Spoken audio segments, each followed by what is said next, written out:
This man, yes, this man, Pastor Korede Komaiya, has sparked a massive uproar online. His latest outburst, "I can never follow a poor pastor," has sent shockwaves across Christian communities all over Africa. Suddenly, believers are questioning everything they thought they knew about faith, about leadership, and even about God's blessings. But before we jump into the chaos, let's rewind and uncover the scandals that have made him one of the most controversial pastors in Nigeria. And the fourth scandal? It will leave you speechless.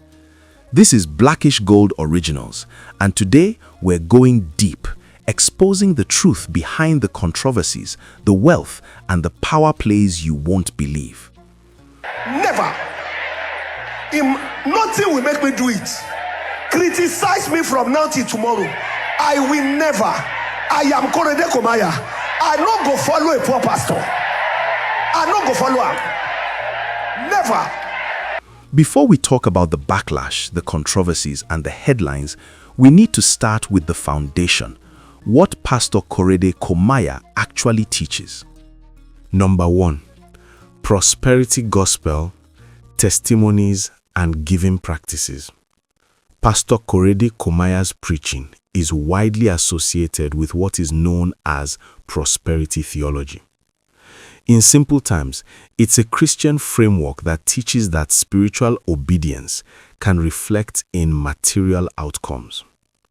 In this system, giving is not just charity. It's taught as a transactional gospel. Yes, transactional gospel. The idea is that generosity activates divine laws. Financial growth, then, is often interpreted as a sign of God's favor, and testimonies become proof points and evidence. So when Pastor Komaiya shares testimonies, especially financial ones, they serve as a tactic and gimmick to lure his supporters to see it as faith in action. To them, it's encouragement, not pressure. It's not about guarantees, but it's about belief. But this same approach is also where the controversy begins. Critics have raised questions about the scale of the seed offerings sometimes mentioned. They point to testimonies involving very large sums and ask uncomfortable but fair questions. Who can afford this? Are these experiences typical? And how do we verify claims that are deeply personal and financial? Another concern critics raise is verification. In a digital age where influence travels fast, people increasingly ask for evidence, not because they reject faith, but because they want clarity. Supporters push back strongly. They argue that prosperity theology isn't new or fringe, it's practiced globally. They insist that testimonies are personal faith experiences, not promises. And most importantly, they say giving in Pastor Komaiya's ministry is voluntary, driven by conviction, not compulsion. This tension between faith and skepticism, belief and accountability is the backdrop to everything that comes next. And it's important to understand this before judging the man or the movement. But what about his recent social media outburst? Number 2. I can never follow a poor pastor. The statement that sparked outrage. One of the most explosive moments in Pastor Komaiya's public ministry came from a single line that spread fast and hit hard. During a sermon at 12 Days of Glory at the Commonwealth of Zion Assembly, Abuja, Pastor Komaiya made a bold statement that he can never submit to a pastor he described as poor, and added that he won't back down even in the face of harsh backlash, hence he officially invites criticism. Almost immediately, that statement ignited a firestorm everywhere. To many listeners, it sounded less like a leadership principle and more like a judgment on spiritual worth.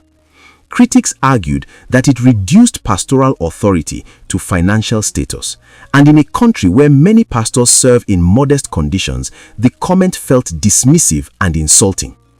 The backlash didn't just come from social media alone. Prominent pastors, including Pastor Abel Damina, publicly criticized the statement, describing the language as problematic and unbiblical. The concern wasn't just about wealth, it was about what defines spiritual authority. For critics, submission in Christianity is meant to be rooted in calling, character, and doctrine, not bank balance. But supporters of Pastor Komaiya quickly stepped in with a different interpretation. They argued that the statement was taken too literally. According to them, Komaiya wasn't attacking poor people or pastors. He was emphasizing financial stewardship, leadership capacity, and excellence. In their view, a leader who cannot manage resources effectively may struggle to lead large institutions responsibly. To supporters, the issue wasn't money, it was competence and structure. Still, even some neutral observers noted that while the point may have been defensible, the delivery was blunt and absolute, and in matters of faith, tone often matters as much as intent. This single sentence deepened the divide around Pastor Komaiya, turning him into a symbol of a larger debate within Nigerian Christianity. Does spiritual authority require visible success, or should faith stand apart from wealth altogether? Number 3. Wealth, luxury gifts, and public perception. Another issue that has kept Pastor Korede Komaiya in the public conversation is his open association with wealth and high-value financial gestures.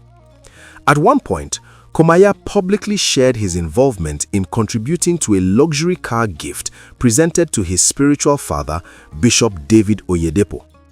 While this act was meant to symbolize honor, gratitude, and loyalty within spiritual lineage, it quickly became a major topic of discussion online. For supporters, the gesture represented respect for mentorship and an expression of generosity toward a man Komaiya has consistently described as his spiritual father. In their view, honoring a mentor with material gifts is not unusual, especially in cultures where gratitude is expressed publicly and materially. Critics, however, saw it differently. To them, the public celebration of luxury reinforced concerns about excess, optics, and priorities. In a society where many church members struggle financially, displays of extreme wealth by religious leaders often raise uncomfortable questions about relatability, balance, and responsibility. This reaction isn't unique to Pastor Korede Komaiya. In Nigeria, pastoral wealth is rarely neutral. Luxury cars, private jets, and expensive gifts frequently become symbolic battlegrounds, praised by some as evidence of God's blessing and criticized by others as signs of misplaced focus.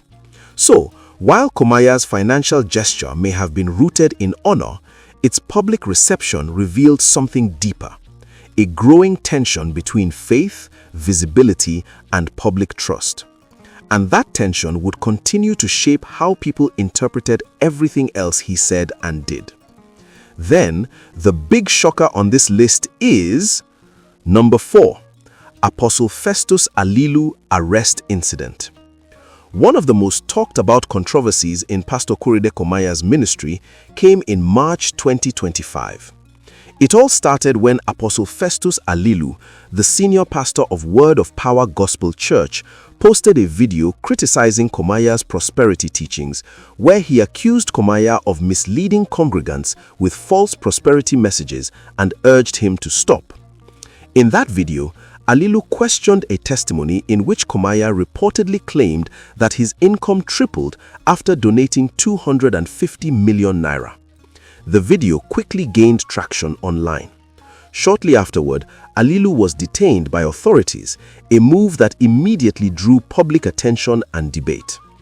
Pastor Korede Komaiya then made it clear that for reconciliation to happen, a public retraction and apology were required.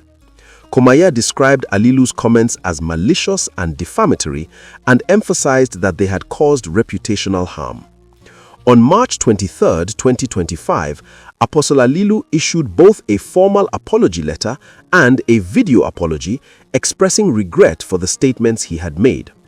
While this series of events was widely reported and discussed in the media and on social platforms, it's important to note that full police or legal documentation has not been made publicly available, so much of what is known comes from public statements and media coverage. This incident positioned Komaiya at the center of a national conversation about prosperity teaching, criticism, and the boundaries of public accountability in Nigerian Christianity. It also marked one of the first major flashpoints that would shape his public image in the years to follow. And there you have it. The scandals, the controversies, the wealth, and the words that have shaken Africa's Christian communities to their core. Pastor Korede Komaiya, loved by some, criticized by many, remains a figure no one can ignore. Is he a bold visionary or a man wielding faith like a weapon? The truth may be somewhere in between. One thing is certain, his name will continue to spark debate, outrage, and admiration long after this video ends. This is Blackish Gold Originals, and we've only just scratched the surface. Watch the next video on your screen now. Watch now.